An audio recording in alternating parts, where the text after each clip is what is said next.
There is a woman at your job. Let us call her Maya. Maya has been with the company for 7 years. She hits her numbers every quarter. Her manager tells her she is doing great work. Last review cycle, she was rated exceeds expectations for the 3rd year running. She did not get promoted. Someone did.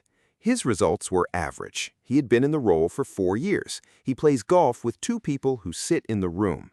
The room is the thing nobody told you about, not your manager's office, not the 360 feedback portal, not the performance review form you spent 3 hours filling in. The calibration meeting. By the end of this video, you will understand exactly what happens inside that room, and every promotion decision you have ever watched will start to read differently. The calibration meeting is not on your calendar. You have never been invited to it, but it is the single most consequential hour in your career, and it runs without you every year. Here's what it is. Once a year, sometimes twice, every manager in the department is called into a room by their manager. They bring a spreadsheet. Every employee in the group is on it. Each name carries a rating, and those ratings get negotiated. Not reviewed, not confirmed, negotiated. Your manager walks in with the rating they gave you. The other managers push back. The facilitator asks questions. The conversation lasts about 45 seconds per employee, sometimes less. Maya has 3 exceeds expectations cycles in a row. Why is she not being considered for the next level? Your manager has 45 seconds to answer that question in a room full of people who do not know your name. What your manager says in those 45 seconds determines more about your career than anything you have done in the last 12 months. Here's the part nobody warns you about. Your manager does not walk in prepared to fight for you. They walk in prepared to defend their rating. That's a different thing entirely. Defending a rating means justifying a number. Fighting for someone means making a case so specific, so vivid, and so evidenced that the room changes its mind. Most managers are not equipped to do the second thing, and most employees have never given their manager the material to do it. Think about your last one-on-one. You gave a status update, you flagged a risk, you discussed the project timeline, and then you left. What you did not do was hand your manager a sentence they could repeat verbatim when 45 seconds was all they had. She resolved the client escalation that would have cost us the renewal. The client requested her by name for the next implementation. I want to move her. That is 12 seconds. Most employees never give their manager that sentence. Now consider what the other side of that room looks like. There is a manager at the same table who arrived prepared, not because HR told them to, because 2 weeks before the meeting, their employee sent a summary.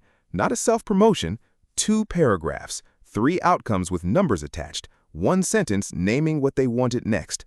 The manager read it. They remembered it. When the question came, they did not hesitate. That employee will be promoted, not because they were more capable than Maya, because the case for them survived 45 seconds in a room full of competing priorities. This is not a management failure. It is a system that was never described to you. Here is what we call this, and once you have the name for it, you cannot stop seeing it operating around you. The calibration meeting is a market. Like any market, it runs on information that is circulating before anyone sits down.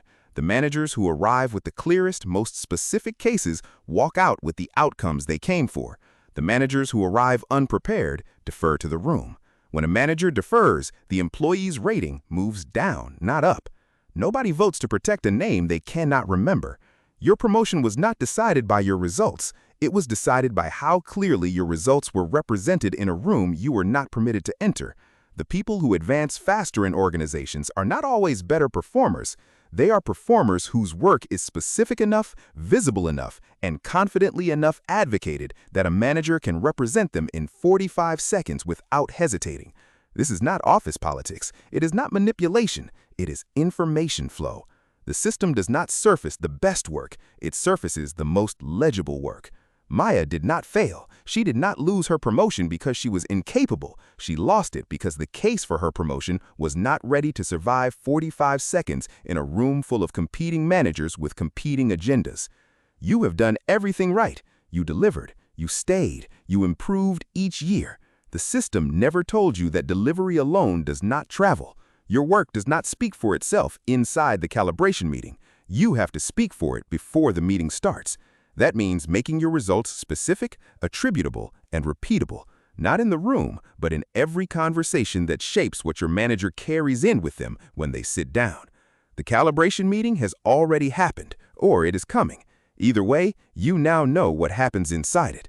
That is corporate GPS, the map they never handed you.